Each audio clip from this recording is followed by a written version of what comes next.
Retomando a leitura, parte 1, tópico B.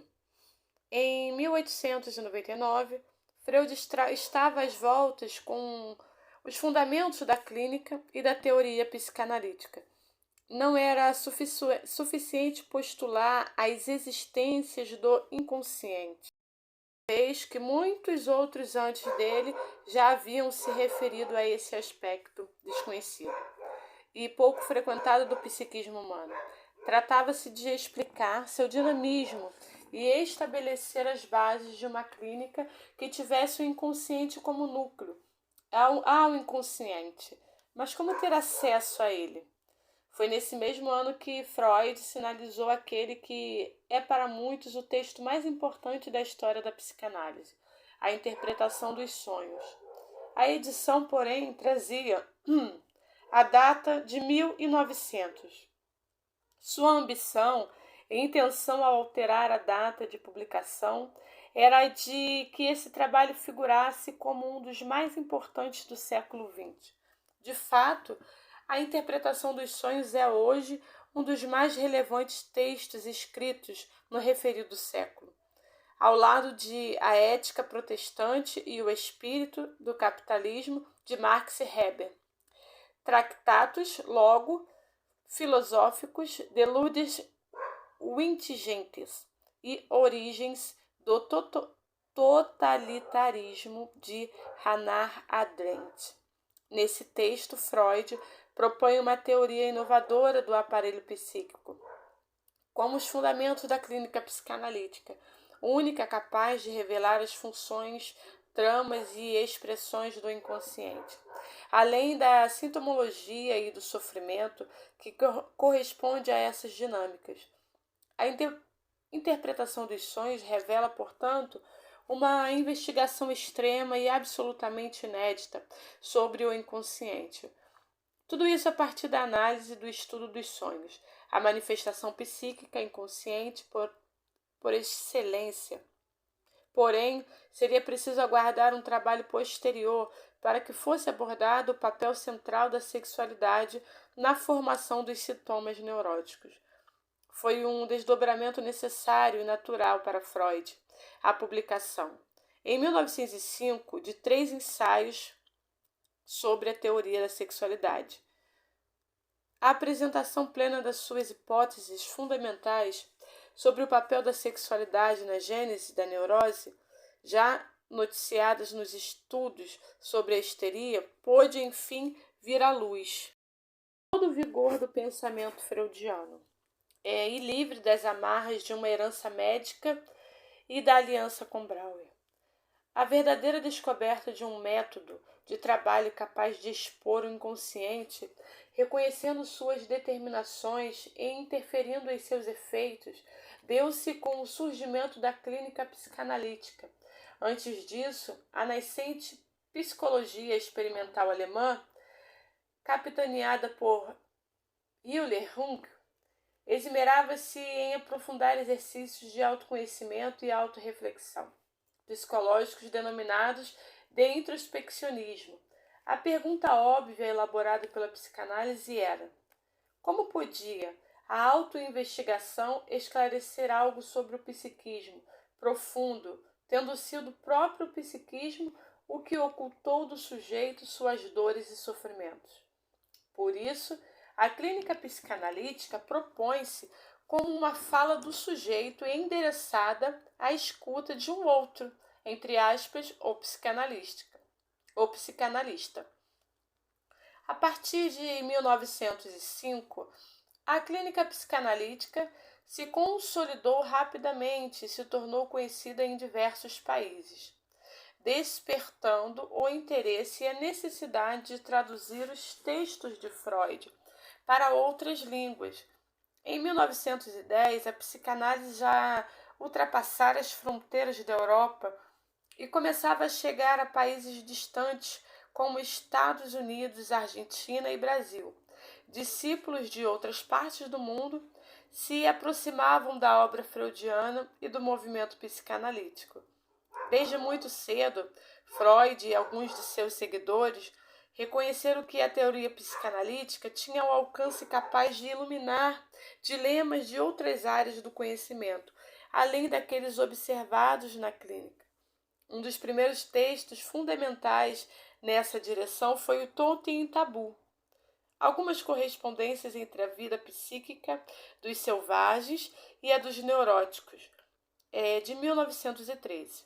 Freud afirmou que Totem e Tabu era, ao lado de A Interpretação dos Sonhos, os textos mais importantes da sua obra e o considerou uma contribuição para o que ele chamou de psicologia dos povos.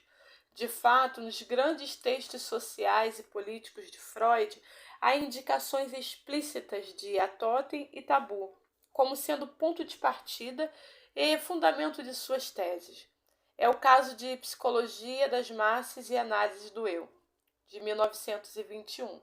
O Futuro de uma Ilusão, de 1927. O Mal-Estar na Cultura, de 1930. E O Homem, Moisés e a Religião Monoteísta, de 1939. O período em que Freud escreveu Totem e Tabu foi especialmente conturbado, sobretudo porque estava sendo gestada a Primeira Guerra Mundial, que eclodiria em 1914 e duraria até 1918. Esse episódio histórico foi devastador para Freud e o movimento psicanalítico, esvaziando as fileiras dos pacientes que procuravam a psicanálise e as dos próprios psicanalistas. Importantes discípulos freudianos, como Karl Abraham e Sadon Ferenczi, foram convocados para o fronte, e a atividade clínica de Freud foi praticamente paralisada, o que gerou dissabores extremos à sua família devido à falta de recursos financeiros.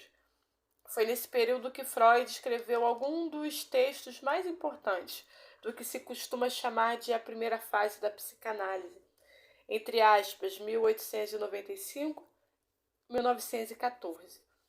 Esses trabalhos foram por ele intitulados de Textos sobre a Metapsicologia, ou Textos sobre a Teoria Psicanalítica. Tais artigos, inicialmente previstos para perfazerem um conjunto de 12, eram para de um projeto que deveria sintetizar as principais posições teóricas da ciência psicanalítica até então. Em apenas 6 semanas, Freud escreveu os 5 artigos que hoje conhecemos como uma espécie de apanhado denso, inovador e consciente da metapsicologia. São eles: Pulsões e Destinos da Pulsão, O Inconsciente, O Recalque, Luto e Melancolia e Complemento Metapsicológico, A Doutrina dos Sonhos. O artigo para introduzir o narcisismo, escrito em 1914, junta-se também a esse grupo de textos. Nos 12 artigos previstos, 5 não foram publicados. Apesar de Freud tê-los concluído, ao que tudo indica, ele os destruiu. Em 1983, a psicanalista e pesquisadora Ilse Gruber-Smith encontrou um manuscrito de Freud com um bilhete anexado ao discípulo e amigo Sadon Ferenczi, em que identificava a visão geral das neuroses de transferência. Como o 12º ensaio da série sobre a metapsicologia. O artigo foi publicado em 1985 e é o 7º e último texto de Freud sobre a metapsicologia que chegou até nós. Após o final da Primeira Guerra e alguns anos depois de ter se esmerado em reapresentar a psicanálise em seus fundamentos, Freud explica em 1920 um artigo avassalador. Freud publica em 1920 um artigo avassalador intitulado Além do Princípio do Prazer. Texto revolucionário, admirável e ao mesmo tempo mal aceito e mal digerido até hoje por muitos psicanalistas, desconfortáveis com a proposição de uma pulsão ou impulso conforme se referiu na presente tradução, de morte autônoma e independente das pulsões de vida. Nesse artigo, Freud refaz o alicerce da teoria psicanalítica, ao propor novos fundamentos para a teoria das pulsões. A primeira teoria das pulsões apresentava duas energias psíquicas como sendo a base da dinâmica do psiquismo: as pulsões do eu e as pulsões do objeto. As pulsões do eu ocupam-se em dar ao eu proteção, guarida e satisfação das necessidades elementares, entre aspas, fome, sede, sobrevivência, proteção contra os intempéries e etc. Fecha aspas. E a pulsão de objeto buscam a associação erótica e sexual com outrem. Além do princípio do prazer, Freud avança no estudo dos movimentos psíquicos das pulsões, mobilizado pelo tratamento dos neuróticos de guerra que povoavam as cidades europeias, de seus discípulos que, convocados, atenderam psicanaliticamente nas frentes de batalha. Freud reencontrou o estímulo para repensar a própria natureza da repetição do sistema neurótico em sua articulação com o trauma. Surge o conceito de pulsão de morte, a energia que ataca o psiquismo e pode paralisar o trabalho do eu, mobilizando-se em direção ao desejo de não mais desejar, que resultaria na morte psíquica. É provavelmente a primeira vez em que se postula no psiquismo uma tendência e uma força capazes de provocar a paralisia, a dor e a destruição. Uma das principais consequências dessa reviravolta é a segunda teoria pulsional, que pode ser reencontrada na nova teoria do aparelho psíquico, conhecida como segunda tópica, ou segunda teoria do aparelho psíquico, ego, id e superego, ou eu, isso e supereu. Apresentada no texto O Eu e o Id, publicado em 1923, Freud propõe uma instância psíquica denominada supereu. Essa instância, ao mesmo tempo em que possibilita uma aliança psíquica com a cultura, a civilização, os pactos sociais, as leis e as regras, é também responsável pela culpa, pelas frustrações e pelas exigências que o sujeito impõe a si mesmo, muitas delas inalcançáveis. Daí o mal-estar, que acompanha todo o sujeito e que não pode ser inteiramente superado. Em 1938 foi redigido o texto Compêndio da Psicanálise, que seria publicado postumamente em 1940. Freud pretendia escrever uma grande síntese de sua doutrina, mas faleceu em setembro de 1939, antes de terminá-lo.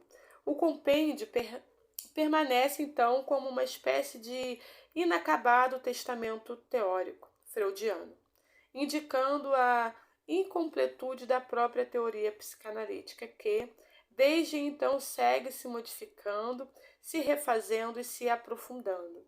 Curioso, talvez, que o último grande texto de Freud, publicado em 1939, tenha sido O Homem Moisés e a Religião Monoteísta, trabalho potente e fundador que reexamina teses historiográficas basilares da cultura judaica e da religião monoteísta, a partir do arsenal psicanalítico. Essa obra mereceu comentários de grandes pensadores contemporâneos, como Joseph Hierushalmi, Eduard Saik e Jacques Derrida, que continuaram a enriquecê-la, desvelando não só a herança judaica muito particular de Freud, por ele afirmada e ao mesmo tempo combatida, mas também o alcance da psicanálise no debate sobre os fundamentos da historiografia do judaísmo, determinante da constituição identitária de pessoas, povos e nações. Esta breve anotação introdutória é certamente insuficiente, pois muito ainda se poderia falar sobre Freud. Contudo, esperamos haver, ao menos, despertado a curiosidade no leitor, que passará a ter em mãos, com esta coleção, uma nova e instigante série de textos de Freud, com tradução direta do alemão e revisão técnica de destacados psicanalistas e estudiosos da psicanálise no Brasil. Ao leitor só nos resta desejar boa e transformadora viagem.